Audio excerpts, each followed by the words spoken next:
So now lastly, let's move toward the numericals. Electromagnetic induction जो हमारा lesson number 12 है, उसके हम न्यूमेरिकल्स खत्म करते हैं। न्यूमेरिकल के लिए लगने वाला फॉर्मूला लिस्ट हमने कुछ यहाँ पर बना के रख दिया है। तो न्यूमेरिकल का फॉर्मूला लिस्ट जो है ये आपके सामने है। सभी फॉर्मूले जितने बारीक बारीक हमने यहाँ पर पढ़े, पहले मैग्नेटिक फील्ड का formula, magnetic field is equal to flux पर unit area, basically 5/a, change रहे तो d5/da, चेंज ऑफ, क्योंकि अभी मोस्टली चेंज आता है। तो अगर मैग्नेटिक फील्ड का फॉर्मूला फ्लक्स पर यूनिट एरिया, तो फ्लक्स का फॉर्मूला कितना होगा, magnetic field into area, b into A. आगे बढ़ते हैं, अकॉर्डिंग टू फैराडेज लॉ, अगर मैं फैराडेज लॉ लगाने जाओ, EMF develop due to change in flux is given by, Faraday's law ने क्या बोला था, जब कभी चेंज ऑफ फ्लक्स होता है विद रिस्पेक्ट टू टाइम तो क्या जनरेट होता है, ईएमएफ। तो ई का फॉर्मूला 5/t, मैग्नीट्यूड में ही फॉर्मूला लगेगा, पता है लेंजेस ने माइनस साइन दिया था, but numerical are applicable to magnitude only. E का फॉर्मूला 5/t, डेरिवेटिव फॉर्म लगाएंगे तो d5/dt। सामने कुछ लिखे हमने, ये फॉर्मूले कब लगाने, क्योंकि इस ईएमएफ के हमने अनदर नंबर ऑफ फॉर्म बना लिए हैं। तो हमने यहाँ बताया ये फॉर्मूला कब लगाओगे, जब फ्लक्स या चेंज ऑफ फ्लक्स दिया होगा टाइम के साथ। तब आगे इसी फॉर्मूले को, क्योंकि ऊपर ही देखा आपने magnetic field equal to flux पर एरिया, तो फ्लक्स का formula magnetic field into area. कभी अगर फाई ना दिया जाए तो मैग्नेटिक फील्ड और एरिया दिया जा सकता है, तो फाई को रिप्लेस किया है b इंटू ए अपॉन टी से। तो आपको अगर आपके पास मैग्नेटिक फील्ड मतलब b और एरिया मतलब a दिया है तो आप ये फॉर्मूला लगाओगे। नेक्स्ट इसी फॉर्मूले में कभी कभी क्या होता है, सेम फॉर्मूला सर्कुलर कॉइल के लिए लगता है जहाँ पर नंबर ऑफ टर्न्स लपेटी होती है, तो हम इसी फॉर्मूले को b इंटू एन इंटू ए लगाएंगे। n का मतलब क्या होता है, number of turns, B means magnetic field, A means area, मतलब वो B A के साथ अगर N दिया जाए तो सर्कुलर कॉइल को अगर क्वेश्चन लग जाए तो। अब यही क्वेश्चन अगर मेरे पास मान लो सर्कुलर कॉइल भी दिया है बट एक नहीं दो मैग्नेटिक फील्ड लिए, change of magnetic field, when magnetic field B1 B2 are given, उनमें से कोई तो भी एक बड़ा रहेगा, तो मैं यहाँ कंसीडर कर रहा हूँ B2 को बड़ा, तो मैं यही फॉर्मूला कैसे लगाऊंगा, B2 माइनस B1, ये B जो है वो B2 minus B1, change of magnetic field into N into A by T. कभी कभी यहीं पर थीटा डाल देते हैं मैग्नेटिक फील्ड के साथ, तो उस वक्त क्या करना पड़ता है, ओरिजिनल मैग्नेटिक फील्ड उसी का माइनस कॉस वाला component b cos theta, cos theta sine theta वाले कंपोनेंट ऑलवेज क्या होते हैं, छोटे ही होते हैं, तो वही कर रहे हैं, बड़ा माइनस छोटा यहाँ पर कर रहे हैं n into A by T. तो ये फॉर्मूला इतने नंबर ऑफ पैटर्न में लगा सकते हो, MSCT केस के लिए, बोर्ड केस के लिए अलग अलग फॉर्म में आपको दिखेगा, लगते हुए अप्लाई करना सीखना है। अब आगे बढ़ते हैं, इसी में हमने एक और रीजन कवर किया था, EMF develop in a moving coil. कोई कॉइल अगर मैग्नेटिक फील्ड में मूव कर रही है तो उसका ईएमएफ का फॉर्मूला क्या होता है, BLV। ये फॉर्मूला कब लगाते हैं, अगर आपके वेलोसिटी v दिया है, इस केस इस फॉर्मूले में b तो मैग्नेटिक फील्ड है, l है लेंथ ऑफ द कॉइल। अब आगे बढ़ते हैं, EMF develop in a rotating coil. Rotating coil का ईएमएफ मतलब ही किसका ईएमएफ होता है, एसी जनरेटर का, ठीक है। EMF develop in a rotating coil, rotating coil का मतलब ही एसी जनरेटर का ईएमएफ। तो ई का formula 2πf into NAB into sine omega T, and you know very well कि 2πf इंटू NAB मतलब होता है ई नॉट। इस ई नॉट को अपन ई मैक्स, मैक्सिमम वैल्यू या पीक वैल्यू बोलते हैं ईएमएफ की। तो 2πf into NAB E max बनता है, मतलब ई मैक्स या ई नॉट भी सेपरेट पूछे तो क्या होता है वो भी आपको बताया गया है। इस फॉर्मूले में फिर ये एफ क्या है, एफ है फ्रीक्वेंसी ऑफ कॉइल, एन क्या है number of turns of the coil, wire जो वाउंड किए जाते हैं कॉइल पे, ए क्या है एरिया ऑफ द कॉइल। कभी कभी एन और ए सेपरेट ना आते हुए एन इंटू ए का प्रोडक्ट, एन इंटू ए का प्रोडक्ट जिसको बोला जाता है इफेक्टिव एरिया, वो दिया जाता है तो वो लगाना है, जैसा कंसेप्ट हो वैसे गिवन लगाना है। और भी तो मैग्नेटिक फील्ड है। अब ईएमएफ अगर बनेगा एसी जनरेटर का तो करंट भी तो बनेगा, तो alternating current of AC generator, तो जैसे ईएमएफ का फॉर्मूला है E equal to E naught sine omega T, वैसे ही करंट का फॉर्मूला होता है I equal to I naught sine omega T. अभी आई नॉट कैसे बना वो भी समझाया, ई नॉट बाय आर, मतलब ईएमएफ वही बना है वोल्टेज अपॉन रेजिस्टेंस करके, ओम्स लॉ का फॉर्मूला। और आई नॉट क्या होता है, जैसे यहाँ पे ई नॉट पी क्या मैक्सिमम वैल्यू होती है ईएमएफ की, यहाँ आई नॉट पी क्या मैक्सिमम वैल्यू होती है करंट की। फिर कभी कभी पीक और मैक्सिमम वैल्यू के बीच में जो रिलेशन है वो पूछा जाता है, जिससे हमारा इफेक्टिव वैल्यू या आरएमएस वैल्यू या वर्चुअल वैल्यू या यू में से मेजरेबल वैल्यूज जिसको हम मेजर करते हैं इलेक्ट्रिक सर्किट के लिए वो, तो ईआरएमएस क्या होगा, है ना, root mean square value, RMS value, ERMS effective value, virtual value, measurable value. तो ईआरएमएस का formula E naught by root two, peak value divide by root two. RMS का formula I naught by root two. और जैसे आपको theory में सिखाया था मैंने, ये 1 by root two, I naught by root two से भाग लगाओ, या 1 बाय रूट टू का मतलब 0.7071 इंटू आई नॉट, तो 0.7071 से मल्टीप्लाई करो तो भी चल जाता है, ठीक है। रूट टू से एक तो डिवाइड करो, या 1 बाय रूट टू, ये 0.7071 किसकी वैल्यू है, 1 बाय रूट टू की वैल्यू है। ये यहाँ पर भी कर सकते हो ऐसे, 1 बाय रूट टू मतलब 0.7071 और उसको मल्टीप्लाई करना फिर आई नॉट के वैल्यू से। तो एक तो रूट टू से डिवाइड करो या 0.7071 से मल्टीप्लाई करो। अब सेल्फ इंडक्शन जो हमने यहाँ पर पढ़ा था बाद में, तो कोएफिशिएंट ऑफ सेल्फ इंडक्शन जिसको एल बोलते हैं, उसका फॉर्मूला क्या होता है, एल का फॉर्मूला होता है ई bye D I by D T. Self induction में एक ही कॉइल यूज होती है, ईएमएफ डेवलप भी होता है प्राइमरी में, चेंज ऑफ करंट भी क्या में होते हैं, प्राइमरी में ही होते हैं, ठीक है। इसी से कभी अगर जरूरी कि एल ही निकालने को आएगा, अगर ई आया निकालने को तो क्रॉस कर लेंगे, ये सब चीज़ें आप जानते हो। अगर ई एफ निकालने आए तो L into D I by D T कर लेते हैं। ई क्या है बेटा, E F develop in a coil, और change of current D I by D क्या है, change of current in a same coil, है ना, इन सेम कॉइल, उसी कॉइल में, याद रखिएगा। अब अभी आते हैं question of mutual induction. Mutual induction में क्या होता है, M is equal to E S by D I P by D T. M is equal to E S, ये ई एस क्या है, E F of secondary, D I P I D क्या है, E F current, changing current in primary. तो चलो मैं आपको यहाँ पर नोटेशन भी क्लियर करूँ, क्योंकि म्यूचुअल इंडक्शन होता है दो कॉइल में। ई एस क्या है, E M F of secondary, जो सेकेंडरी में ई एफ बनता है ओ, और D I P by D T, D I P by D T क्या है, तो change of current in primary, change of current in primary. ये प्राइमरी का चेंज ऑफ करंट है ना, और वो ई एम जनरेट होता है सेकेंडरी में, तो ई एस सेकेंडरी का ई एम एफ है। तो इस तरह से यहाँ पर भी ई एस निकालना है, क्रॉस कर सकते हो। एंड लास्टली जो हमने ई एम आई में पढ़ा था, वो पढ़ा था ट्रांसफार्मर। तो ट्रांसफार्मर का रेशियो या यू में से transformer equation is given bye ES by EP is equal to NS by NP is equal to IP by IS। ES by EP पूरा जो फाइनल आंसर आया था, NS by NP is equal to IP by IS। Where what is EMF? ES, EMF across होता है secondary, secondary का जो EMF है उसे ES बोलते हैं। What is EP? EMF of a primary, primary winding का प्राइमरी कॉइल है। NS क्या है, number of turns of secondary, NP है number of turns of primary, हर चीज़ें एक्सप्लेन की है। उसके बाद IS क्या है, करंट अक्रॉस सेकेंडरी, IP क्या है, करंट अक्रॉस प्राइमरी। आपको एक और चीज़ बता दूं कि जो NS बाय NP होता है, number of turns of secondary, है ना, कभी अगर यूज़ करने की जरूरत पड़े, ये जो NS है बाय NP है, इसके रेशो को बोला जाता है टर्न्स रेशो, इसके रेशो को बोला जाता है टर्न्स रेशो।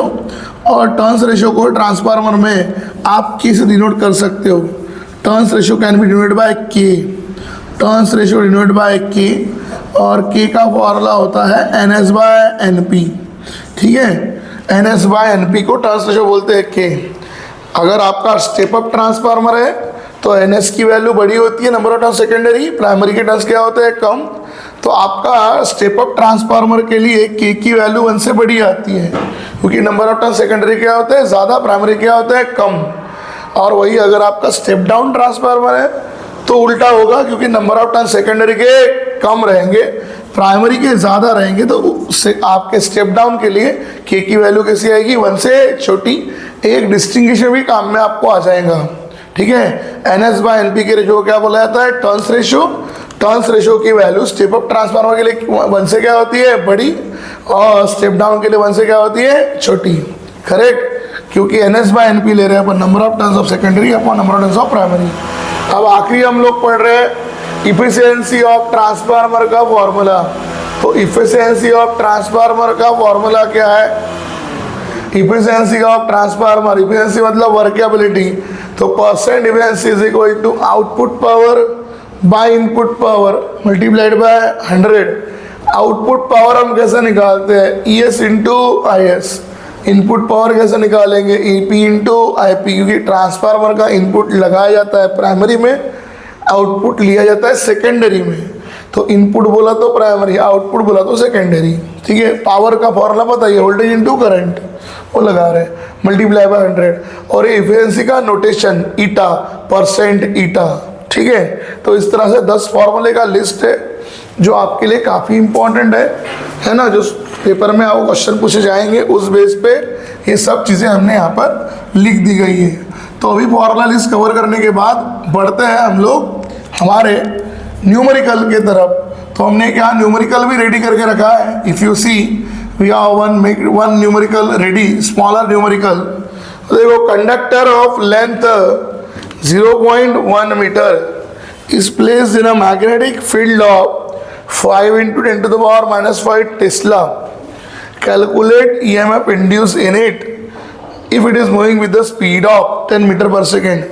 तो अगर मैं यहाँ देखूँ तो मेरा क्वेश्चन चल रहा है गिवन फॉर अ कंडक्टर के लिए, किसी कॉइल के लिए जो कंडक्ट कर रहा है उसके लिए, ठीक है। तो उस कॉइल के लिए देखो ये EMF develop in a moving coil या कंडक्टर, थोड़ा ध्यान दोगे तो करंट कंडक्टर का length of the coil, length देके रखा है। L is given to us 0.1 metre, 1 into 10 to the power minus 1 metre. Magnetic field जो है वो भी देके रखा है 5 into 10 to the power minus 5 tesla. Tesla का मतलब ही वेबर पर मीटर स्क्वायर होता है, तो वेबर पर मीटर स्क्वायर। और उसका स्पीड दे के रखा है v, जो है 10 मीटर पर सेकेंड। और इस केस में हमें फाइंड आउट करना है EMF developed in that coil. छोटा सा क्वेश्चन, एक स्मॉलर एग्जांपल, ठीक है। तो अभी बढ़ते हैं यहाँ पर। वी नो वेरी वेल, इस केस के लिए E का फॉर्मूला कौन सा लग जाएगा? B into L into V, क्योंकि डेटा हमें उसी का दे के रखा है। E magnetic field 5 into 10 to the power minus 5, that's what the magnetic field. B length 1 into 10 to the power minus 1 into V velocity, velocity भी है बेटा 10 मतलब 10 का पावर 1 ही हो गया। ये 10 मीन्स 10 का पावर 1, पावर प्लस 1 माइनस 1 यहीं पे कट गया। 5 1 सा 5, सीधा सिंपल सा आंसर आ रहा है। 5 1 सा 5, ये प्लस माइनस 1 कट गया, बचा बेटा 10 टू द पावर माइनस 5। तो 5 into 10 to the power minus 5 होल्ड। एक छोटा सा सिंपल सा क्वेश्चन आपका यहाँ पे खत्म हुआ। अभी हम बढ़ेंगे सामने इन फॉर्मूलेस के तरफ। इनके अच्छे अच्छे क्वेश्चन, जितने क्वेश्चन लेने वाले all PYQs previous year question ही कवर करने वाले हैं। जितने इंपॉर्टेंट क्वेश्चन अभी तक आए हैं वो सब कवर अपन लोग यहाँ पे करने वाले हैं। तो बढ़ते हैं सेकेंड क्वेश्चन के साथ अभी। So now next move toward the next questions. कुछ और क्वेश्चन हमने अगेन PYQ बेस पे लिए गए हैं। क्वेश्चन नंबर 2 बहुत बार आया हुआ क्वेश्चन है आपके बोर्ड्स में, और CET में भी आपको ऐसे क्वेश्चंस टेक्स्ट बुक में CET के दिखाई पड़ेंगे। Magnetic flux through the loop of resistance 0.1 ohm is varying according to the relation. देखो फ्लक्स दिया है बट डायरेक्ट वैल्यू फॉर्म में नहीं, रिलेशन फॉर्म में। रिलेशन में क्या है? 60² plus 70 plus 1।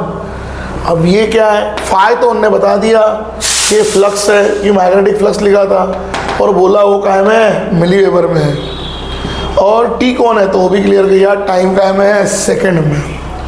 What is the EMF induced in a loop? EMF निकालना है जब टाइम की वैल्यू कितनी है 1 सेकेंड, और साथ में मैग्नीट्यूड ऑफ द करंट। एक काम करते हैं, पहले गिवन लिखते हैं। गिवन में हमें क्या बताया? फ्लक्स फाई ना, इसका रिलेशन दिया है बेटा 6 time t² plus 7 time t plus 1। और ये फ्लक्स है ये आपका मिली वेबर के यूनिट में है, और जो टाइम है time t is in second. Time जो है वो है सेकेंड के फॉर्म में, टाइम टी जो है वो सेकंड के फॉर्म में है, unit is second given to us. इसके बाद हमें दे के रखा है एक रेजिस्टेंस आर भी दिया है 0.1 ओम, सो इट इज़ 1 × 10⁻⁻1 ओम। अब मुझे निकालना क्या है, what is the EMF, what is the EMF induced at t = 1 second.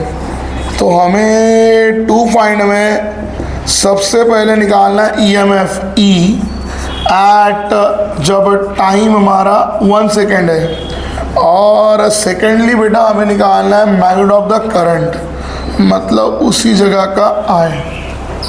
ठीक है, तो अभी यहाँ पर थोड़ा अपना बेसिक टेस्टिंग ज़्यादा अच्छा होना चाहिए, क्योंकि अगर मैं पहला निकालने आता हूँ, आप बोलोगे अभी ये कैसा, तो याद करो हम एक फॉर्मूला पढ़ चुके हैं, E = क्या होता है d∅dt। वी नो ईएमएफ का फॉर्मूला d∅, मतलब क्या होता है रे, d मतलब चेंज, या फिर ऐसे ही बोल सकते हैं dt derivative with respect to time, किसका करना होता है, फ्लक्स पाई का, करेक्ट।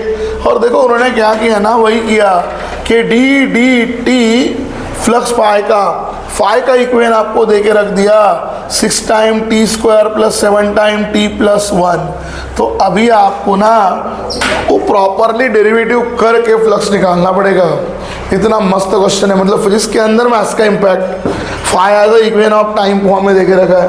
तो डिफरेंशिएट आप अभी यहाँ करोगे, डिफरेंशिएट करोगे 6 t² का डेरिवेटिव 2t, 7 t का t के साथ 1 और 1 का 0, तो यहाँ पर 6 × 2 = 12t + 7, ये ईएमएफ की बनी बेटा आपकी इक्वेशन। और अभी इसमें पुट कर लेते हैं t = 1 second. As I going to put t = 1 second, I will going to get my EMF. तो therefore t = 12 × t की वैल्यू 1 + 7, तो EMF आया बेटा मेरा 12 × 1 = 12 + 7 19। और क्योंकि ये मिली वेबर में था, क्योंकि मेरा फ्लक्स मिली वेबर में था, तो मेरा 19 मिली वोल्ट में हमारा बनेगा EMF, 19 मिली वोल्ट में हमारा बनेगा EMF। ठीक है, अब इसके बाद हम चलते हैं उस 19 मिली वोल्ट को, आप चाहो तो 19 × 10⁻³ वोल्ट भी लिख सकते हो। ये आया EMF। अब ऐसे आपको निकालना है करंट, तो करंट का फॉर्मूला पता है, करंट का फॉर्मूला E/R, E की वैल्यू 19 × 10⁻³ और आपका resistance 1 × 10⁻⁻1। So you may right 19 -1 ऊपर जाएगा +1 10 to the power 19 × 10⁻⁻2 ampere.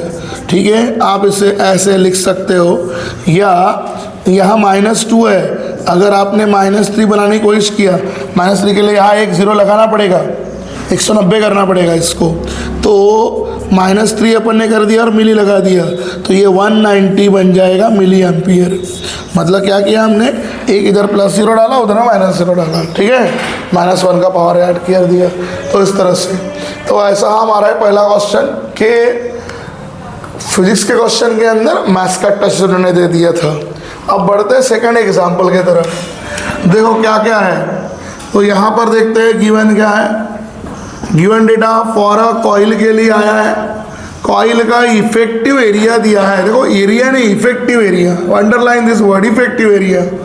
Effective area का मतलब क्या है, n into a given to be 2 meter square। Remember this thing, effective area का मतलब capital N into A is placed at right angle to the magnetic field of, magnetic field लेके रखा बेटा 0.08 weber पर मीटर स्क्वायर, जिसे चाहे तो 8 × 10⁻⁻2 weber पर मीटर स्क्वायर भी लिख सकते हैं।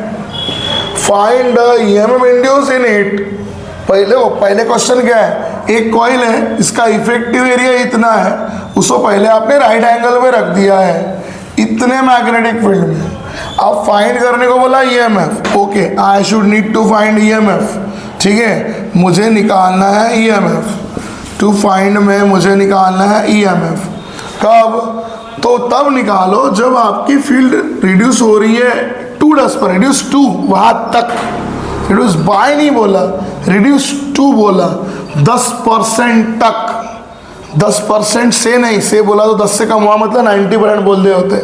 रिड्यूस टू दैट मीन्स क्या है, दो मैग्नेटिक फील्ड है, एक B1 और एक को बोलते हैं B2।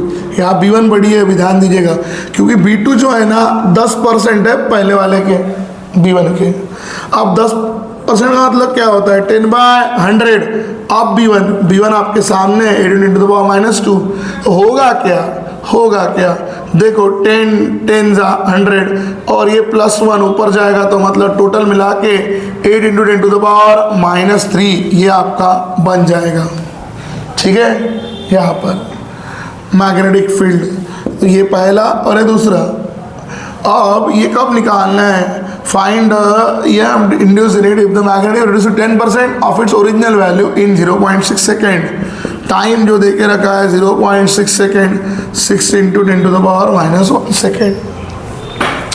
अब यहाँ कौन सा फॉर्मूला लगेगा, जो हमने आपको बताया था कि नंबर ऑफ टर्न्स वाला फॉर्मूला क्या होता है, E = B × N × A/T। Not only that, आपके पास यहाँ दो मैग्नेटिक फील्ड है, ठीक है, यहाँ दो मैग्नेटिक फील्ड है, तो एक और हमने फॉर्मूला बनाया था B1 - B2 या B2 - B1, जो बड़ा रहे वो करना। ठीक है, वहाँ मैंने B2 बड़ा बताया था फॉर्मूला लिखने वक्त, अभी यहाँ B1 की वैल्यू बड़ी है, इसलिए B1 - B2 कर रहा हूँ। ठीक है, सिंस मैं बता भी रहा हूँ कि B1 > मेरा B2 है, B1 बड़ा है इसलिए B1 माइनस क्या करेंगे, B2 × N × A अपॉन होने वाला है T। तो चलते हैं, B1 8 × 10⁻⁻2, 8 × 10⁻⁻2, B1 हमारा 8 × 10⁻⁻3, N × A की डायरेक्ट वैल्यू है 2 मीटर², और टाइम हमारा 6 × 10⁻⁻1, 2 3 हो जाएगा 6। देखो न्यूमरेटर से क्या हो जाएगा ना बेटा, 8 कॉमन निकल सकता है, 8 और 10⁻⁻2 भी ब्रैकेट में से, 8 दोनों में 8 है, 10⁻⁻2 भी निकल जाएगा, निकाल लिया। अगर 8 × 10⁻2 निकाल लिया तो 8 × 10⁻2 चला गया, मतलब 1 बचा, और 8 × 10⁻1 बच गया। 10 × 10⁻1 का मतलब ही क्या होता है, 0.1। थोड़ा सोच नहीं कर रहे हैं दिमाग से, और अपॉन में 3 × 10⁻1 तो आई। ठीक है, क्लियर है। तो बस अभी इसका कैलकुलेशन देना है, 8 × 10⁻2, 1 में से 0.1 चला गया तो 0.9 यहाँ बच जाएगा, और 0.9 को 3 × 10⁻1 से डिवाइड लगा देंगे। तो देखो होगा क्या, 3 3 9, ये 0.3 आ जाएगा इधर में, and my final answer will be, EMF है, ये EMF मतलब वोल्ट फॉर्म में होगा, 0.24 वोल्ट।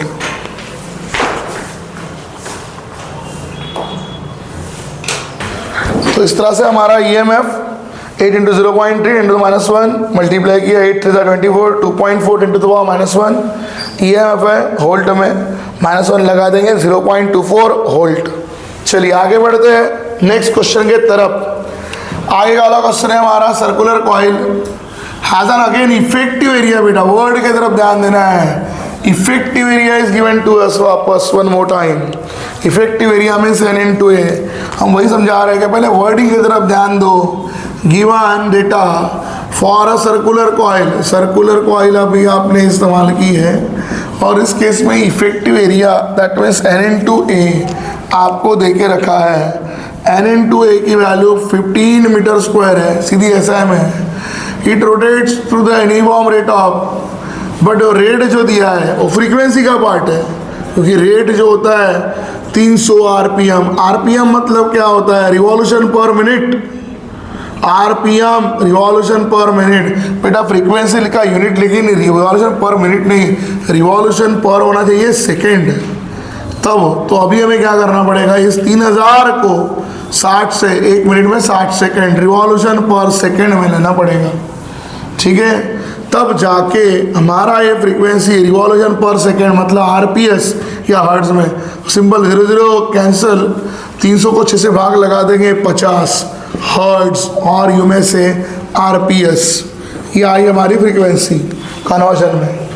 ठीक है, it rotate about diameter and right angle to the magnetic field, जो दिख रही है इतनी है, मैग्नेटिक फील्ड 0.05 वेबर पर मीटर स्क्वायर, वेबर पर मीटर स्क्वायर। तो इसको भी 5 × 10⁻⁻² वेबर पर मीटर स्क्वायर हम लिख सकते हैं। तो फाइंड क्या करना है, पिक वैल्यू, फाइंड मुझे करना है peak value of EMF and RMS value of induced EMF. Okay, peak value मतलब ई नॉट, और दूसरा ना बेटा आरएमएस वैल्यू मतलब E RMS. E naught and E RMS find out करना है। तो चलो पहले निकाल देते हैं ई नॉट। नंबर 1 वी नो ई नॉट का फॉर्मूला क्या होता है, ई नॉट का formula 2πf into NAB, 2πf into NAB, that's what the formula. 2 pi का वैल्यू 3.142, फ्रीक्वेंसी जो मेरी है वो है 50, फ्रीक्वेंसी जो मेरी है 50 इंटू n इंटू ए मुझे डायरेक्ट दे के रखा है, इफेक्टिव एरिया जो है मेरा 15, और मेरी मैग्नेटिक फील्ड जो है वो है 5 × 10⁻², इस तरह से। तो अगर मैं नंबर देखूँ, मुझे काफ़ी कुछ सिंपल नंबर दिख रहे हैं। 52 ये बनेगा 100, 100 इंटू 3.142, और 15 5 75, 10⁻², 10⁻², ये होल टर्म है। तो अगर मैं ध्यान दूँ, सिंपल सा चीज़, ये देखो 100 10 का पावर +2 10 का पावर -2 क्या हो गया, कैंसिल। तो बस 3.142 को 75 से मल्टीप्लाई करना है, ठीक है। 3.142 को 75 से मल्टीप्लाई करना है। 5 2 10 कैरी 1, 5 4 20 + 1 21 कैरी 2, 5 1 5 + 2 7 एंड 5 3 15, ये क्रॉस हो गया। अभी 7 2 14 कैरी 1, 7 4 28 + 1 29 कैरी 2, 7 1 7 + 2 9 एंड 7 3 21, इस तरह से। तो इफ़ यू ऐड दिस, हमें मिल रहा है ये 0, ये 5, 9 और 7 अगर हम करते हैं 16 कैरी मिलेगा 1, 10 + 5 15 कैरी 1, और यहाँ बनेगा 3 और ये 2, डेसिमल 3 के बाद, तो 3 के बाद 235.65, that will be the answer. 235.65 volt will be answer, जिसको आप अप्रॉक्सीमेटली इक्वल टू 235 है, 236.6 से है तो 236 वोल्ट भी बोल सकते हो। ये आई आपकी पिक वैल्यू, ठीक है। इस तरह से पिक वैल्यू अप्रॉक्सीमेटली आप उतना भी लिख सकते हो। कैलकुलेशन भी आपके सामने दे के रखा है।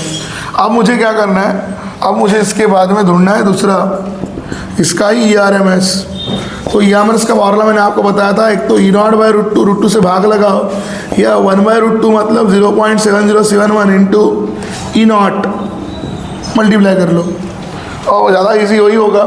तो एक काम करते थे, 0.7071 को मल्टीप्लाई करते हैं 236 से, तो जो अप्रॉक्स हमने वैल्यू ली है 236 को 0.7071 से मल्टीप्लाई करना शुरू कर लेते हैं, ठीक है। 1 से मल्टीप्लाई कर लेंगे, 6 1 6, it is 3, it is 2, cross 7 से मल्टीप्लाई कर लेते हैं, 7 6 42 कैरी आएगा 4, 7 21 + 4 25 कैरी आएगा 2, 7 2 14, 7 2 14, 14 + 2 ये बनेगा बेटा हमारा 16। एक क्रॉस दूसरा क्रॉस, 0 से मल्टीप्लाई करेंगे तीनों को तो 0 0 0 ही मिलेगा। अगेन एक क्रॉस क्रॉस क्रॉस, वापस 7 से मल्टीप्लाई करना है, तो 7 से इसके पहले एक बार जो मल्टीप्लाई किया वही नंबर वापस आएगा, 2 5 1 और 6, इस तरह से। If you add this, it is 6, 3 + 2 5, इधर में 5 + 2 बनेगा 7, 6 + 2 8, 5 और 1 बनेगा 6, और यहाँ का 6 और यहाँ का 1, ठीक है। तो इस तरह से हमारा IRMS हमको यहाँ पर मिल जाएगा। डेसिमल लगाना है 4 डिजिट के बाद, 4 डिजिट के बाद, तो it is nothing but 166.8756 volt, जिसे अप्रॉक्सीमेटली इक्वल टू मैं 167, क्योंकि 166.8 था तो इस आंसर को ऐसे भी हम यहाँ पर लिख सकते हैं 167 वोल्ट के आसपास। तो ये हो गया था हमारा ये वाला क्वेश्चन, है ना। एसी जनरेटर का ईएमएफ, रोटेटिंग कॉइल का ईएमएफ, जो फार्मूला हमने फॉर्मूला इसमें देखा, उसके हर एक फार्मूले हम यहाँ पे कवर अप कर रहे हैं। जितने ईएमएफ के फॉर्मूले हमने देखे थे अनदर फॉर्म में, जिस सीक्वेंस में लिखे थे वैसे ही हम कवर कर रहे आ रहे हैं 1 बाय 1, ठीक है। एक और क्वेश्चन हमने ऐसा ही रखा है जहाँ पर और कुछ चीज़ें हमें ऐसी ही देखनी है, और उसके बाद हम जो लेने वाले हैं सेल्फ इंडक्शन, म्यूचुअल इंडक्शन और ट्रांसफार्मर क्वेश्चन लेने वाले हैं बाद में। चलो देखते हैं किसके लिए क्वेश्चन लग रहा है। कॉइल के लिए। कॉइल हमें बोला है 2000 टर्न्स वाला हमारे पास एक कॉइल है। तो अगेन गिवन डेटा आ रहा है आपका फॉर कॉइल के लिए। कॉइल के नंबर ऑफ टर्न्स अभी आपको दे के रखे हैं 2000 टर्न्स। अब इस 2000 को 2 × 10⁻³ हम लोग यहाँ पे कवर अप कर सकते हैं। इसका एरिया जो है वो 0.02 मीटर स्क्वायर है। मीटर स्क्वायर में ही आपका एरिया है। मीटर स्क्वायर में आपका एरिया है बेटा। इसका डेसिमल लगाएंगे 10⁻⁻² हो जाएगा। इसको यूनिफॉर्म मैग्नेटिक फील्ड में रखा है 4 × 10⁻² टेस्ला के 4 × 10⁻² टेस्ला में वेबर पर metre square. If a coil rotate at 1200 RPM, frequency दिया है बट आरपीएम के फॉर्म में 1200। जैसा हमने अभी बताया आरपीएम मतलब क्या होता है, रिवॉल्यूशन पर मिनट। तो बस वैसे ही करना है, 1200 को डिवाइड करो 60 से, ये आरपीएस बनेगा। 00 cancel, 6 2 12, that is 20 RPS. RPS को ही हम बोलते हैं हर्ट्ज। ये कवर हो जाएगा। कैलकुलेट अभी क्या करना है, कैलकुलेट करना है peak value of EMF. Okay, so we should need to find out the peak value of EMF, that is E naught, है ना। ई नॉट जैसे यहाँ निकाला था वैसा। और दूसरा क्या निकालने को बोला, also right equation of instantaneous EMF. Okay, equation of, ये अच्छा चीज पूछा आपको, instantaneous EMF. Instantaneous EMF, equation of instantaneous वाला ईएमएफ देना है। इंस्टेंट मतलब टाइम वाला ईएमएफ। तो सुनो, सबसे पहले हम लोग निकाल लेते हैं यहाँ पे ई नॉट। ई नॉट का formula 2πf × n × a × b, P की वैल्यू 2, पाई की वैल्यू 3.14, 2 फ्रीक्वेंसी हमारी 20, नंबर ऑफ टर्न्स हमारे 2 × 10⁻³ इंटू एरिया हमारा 2 × 10⁻² इंटू मैग्नेटिक फील्ड इंटू थोड़ा सा जगह कम पड़ रहा है, थोड़ा और सिस्टमैटिक से लिख लेते हैं, ध्यान देना है।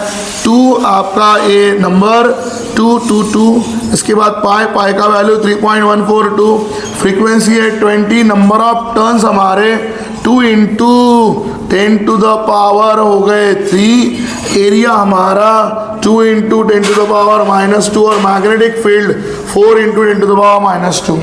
If I see it properly तो मुझे दिखते हैं कि देखो ये 10⁻+3 और ये 20 का एक 0 मतलब पावर 4, -2 के साथ क्या हो जाएगा, कैंसिल हो जाएगा।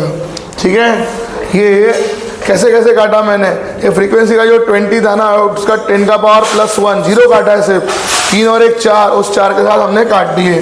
तो हमारे पास नंबर क्या क्या बच रहे हैं, हमारे पास नंबर बच रहे हैं ये सब चीज़ें 3.142 और देखो 2 2 जा 4, 4 2 जा 8, 8 2 जा 16, 16 4 जा 64। तो आपको 64 को 3.142 से मल्टीप्लाई करना है। ये मैंने पूरा नंबर मल्टीप्लाई कर दिया। और एक बात देखो 4 2 जा 8, 8 2 जा 16, 16 2 जा 32, 32 जा 64, 64 को हम मल्टीप्लाई कर लेते हैं 3.142 से इंटू 64, 4 2 जा 8, 4 4 जा 16 कैरी 1, 4 1 जा 4 प्लस कैरी का मिला के 5, 4 3 जा 12, ये क्रॉस लग गया बेटा यहाँ पे। 6 2 जा आपका 12, कैरी का आया बेटा आपका 1, थोड़ा ध्यान देना है अच्छे से आगे। 6 2 जा 12, कैरी का 1, 6 4 जा 24 प्लस 1 25, कैरी का आया 2, 6 1 जा 6 और यहाँ का कैरी का 2 मिला के हो गया 8 और 6 3 जा बना बेटा 18। If you add this 8 6 + 2 8, 5 5 10, carry आ जाएगा 1, 8 2 10 11, कैरी आ जाएगा 1, 8 2 10, 8 और 2 10 11, 201 पॉइंट डेसिमल 3 के बाद। तो लाइक दिस तो ये कैलकुलेशन आता है 201.088 वोल्ट। अब देखो 201.0 आया है ना, मतलब अप्रॉक्सीमेटली ये 201 ही वोल्ट हो गया। ये मेरा मुझे peak value of EMF, peak value E naught की वैल्यू, ई नॉट की वैल्यू। अब ई नॉट के बाद एक अच्छी चीज़ मैंने बोला आपको पूछी गई है, जनरली बच्चे गलत करके रखते हैं, है ना, ये लिखते नहीं, हार्ड तो नहीं है, बड़ा सिंपल है। क्या पूछा था? Instantaneous equation of EMF, equation of instantaneous EMF, equation of instantaneous EMF is. अब ये कैसे निकालते? ये निकालते कुछ ऐसे, E equal to E naught sine omega t. अब बोलोगे ओमेगा तो नहीं है बेटा, ओमेगा कितना होता है 2 पाई एफ, पाई नहीं डालना है यहाँ पे, 2 पाई एफ की वैल्यू 20, 22 जा 40 पाई, तो ओमेगा बन जाता है 40 पाई। तो आपको सिर्फ इस इक्वेशन को लिखना है टाइम के फॉर्म वाला इक्वेशन, इक्वेशन ऑफ इंस्टेंटेनियस, ये मतलब क्या, टाइम के फॉर्म वाला इक्वेशन।